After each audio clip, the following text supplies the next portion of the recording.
अस्सलामुअलैकुम वरहमतुल्लाहि वबरकातुहू।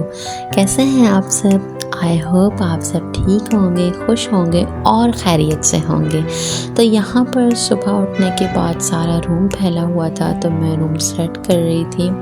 बच्चे दोनों खेल रहे थे और मैं जब तक रूम सेट नहीं करती, पूरा बिस्तर विस्तर नहीं तय कर लेती, तब तक मैं रूम से बाहर नहीं निकलती। तो यहाँ पर मैं सेट कर रही थी पूरे रूम को। सिर्फ मैं ही नहीं, मुझे लगता है वो सारी हाउसवाइफ्स जिनके पास बच्चे भी हैं, घर भी है, जिम्मेदारियाँ भी हैं, उनके पास ये सारे रोज़मर्रा के काम हैं जो आज मेरे पास हैं। अच्छा, वो भी वक्त था जब मैं भी बहुत रिलैक्स होया करती थी, जब मेरे पास कोई काम नहीं होता था करने को, ढूंढने के बाद भी हमें कोई काम नहीं मिलता था करने को। वो वक्त था शादी से पहले का वक्त। तो बस यहाँ हो गया था रूम सारा सेट। तो देखिए, अब मैं आई थी यहाँ किचन में अपना मॉर्निंग वाटर लेने। वैसे तो मैं अक्सर चाय पी लेती हूँ, उसके बाद हम दोपहर का खाना खाते हैं, लेकिन आज मैंने चाय के साथ टोस्ट खाया क्योंकि मुझे टोस्ट बहुत अच्छे लगते हैं। बहुत सारे लोगों को चाय के साथ बिस्किट्स अच्छे लगते हैं, लेकिन मुझे बिस्किट्स बिल्कुल नहीं पसंद। मुझे चाय के साथ टोस्ट अच्छे लगते हैं, या फिर ब्रेड को टोस्ट करके उससे खा लेती हूँ, लेकिन चाय के साथ मुझे बिस्किट्स कभी नहीं पसंद। आप मुझे कमेंट सेक्शन में ज़रूर बताइएगा कि आपको क्या अच्छा लगता है। अच्छा, यहाँ पर मैं कह रही थी अपने बालों की ऑयलिंग। बहुत दिनों से मैंने ऑयलिंग नहीं की थी। किसी और का इंतज़ार करने से अच्छा है कि कोई और आकर आपको ऑयलिंग करेगा, कटोरी में ऑयल डालकर आपको मज़े से मालिश करेगा। तो इस दिन का बिल्कुल भी वेट ना कीजिएगा, क्योंकि कोई भी नहीं आएगा आपको ऑयलिंग करने। आपने अपने हेयर्स को खुद ही ऑयलिंग करनी है। तो मैं यहाँ पर ऑयलिंग कर रही थी, उसके बाद मुझे फ्रेश होना था। तो यहाँ पर मैंने सिंपल सी चोटी बना ली अपनी, ताकि फिर मैं फ़्रेश हो जाऊँगी। वैसे भी दुनिया का सबसे मुश्किल काम बच्चों को खाना खिलाना। तो यहाँ पर मैं आ गई दोनों बच्चों को खाना खिलाने। मिशकात और हंसला को बहुत ज़्यादा भूख लगी थी, तो पहले मैंने इनको खाना खिलाया।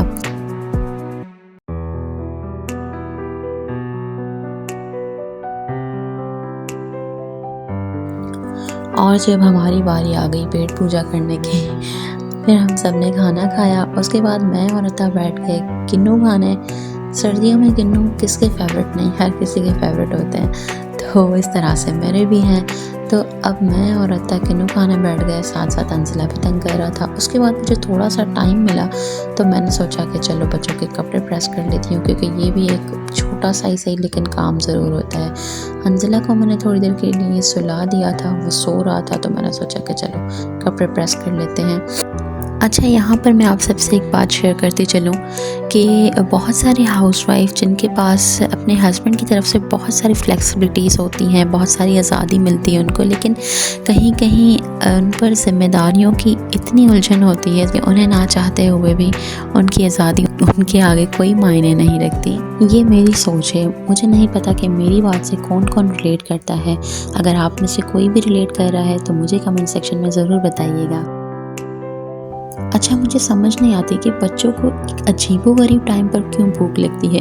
शाम के उस टाइम मिशकात को भूख लगी जिस टाइम गैस भी नहीं था, तो मजबूरन मुझे इलेक्ट्रिक स्टोव पर आकर मिशकात की मैगी बनानी पड़ी। तो मैं यहाँ पर बना रही थी मिशकात और हंजला के लिए मैगी ऑलमोस्ट बन चुकी थी। अब मैं इन्हें सर्व कर रही हूँ। भाई सीधी बात है, हमने तो अपने बचपन में कोई मैगी शैगी नहीं खाई। हमने समोसे और फ्रूट चाट और छोला चाट को ही रिफ्रेशमेंट समझा, और इससे ही समझा कि यही हमारी खाने की चीज़ है। तो यहाँ पर हम बना रहे थे हलवा, सूजी का हलवा, क्योंकि आज जुमेरात है, तो जुमेरात को हम कुछ ना कुछ मीठा ज़रूर बनाते हैं। तो यहाँ पर मेरी सिस्टर इन लॉ बना रही थी सूजी का हलवा। अभी हम कर रहे हैं हलवे की भुनाई। अच्छे से हलवे की भुनाई होती है। तो यह इस पॉइंट पर भुनाई हो चुकी थी, और जी यहाँ पर पानी डला है।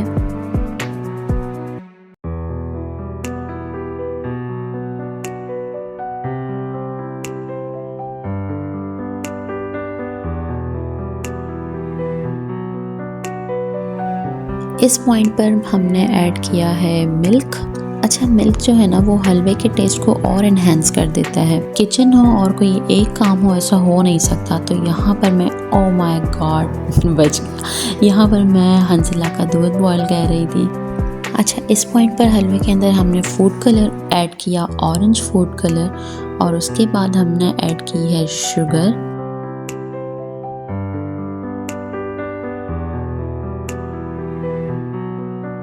अब इसकी अच्छे से मिक्सिंग करेंगे ताकि हलवा रेडी हो जाए। इसके बाद हलवा रेडी है। Oh my God, have a look, it's ready to eat. मेरा काम अभी तक ख़त्म नहीं हुआ, तो रात के खाने में मैंने बनाए बैंगन का सालन। तो यहाँ पर मैं रेडी कर रही थी सालन। यहाँ पर मैंने जिंजर और गार्लिक का पेस्ट डाला, इसको अच्छे से भून कर मैंने इसके बाद डाला है आलू। आलू के बाद मैंने डाले हैं अनियंस। अनियन के बाद मैंने डाले हैं टोमेटो। टोमेटो के बाद मैंने डाले हैं the main ingredient, one and only बैंगन।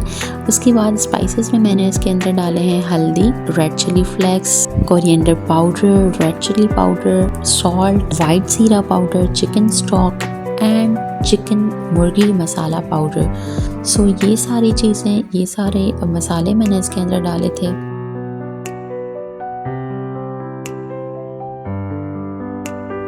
अच्छा, सारी सब्ज़ी रेडी होने में इसके अंदर डाले coriander leaves and green chillies, mix it well. उसके बाद आपका सालन रेडी हो चुका है। काम अभी ख़त्म नहीं हुआ जनाब, अभी रोटियां बनाना बाकी हैं। तो जी मुझे आप सब ज़रूर बताइएगा कि ये रूटीन सिर्फ मेरा है या घर की हर ख़वातीन का है। तो मेरे साथ जुड़े रहें, मेरे साथ बंधे रहें, मेरे ब्लॉग के साथ। मुझे सब्सक्राइब करें, लाइक करें, शेयर करें, मेरे चैनल को ग्रो करने में मेरी हेल्प करें। Kindly do subscribe, like and share. मेरे चैनल को ग्रो करने में मेरी हेल्प कीजिए, मुझे सपोर्ट कीजिए। मिलते हैं एक नए व्लॉग में, नए दिन के साथ, नए डेली रूटीन के साथ। मुझे अपनी बहुत सारी दुआओं में याद रखिएगा, अपना बहुत सारा ख्याल रखिएगा। पाकिस्तान के लिए बहुत सारी दुआएं कीजिएगा। अल्लाह हाफ़िज़।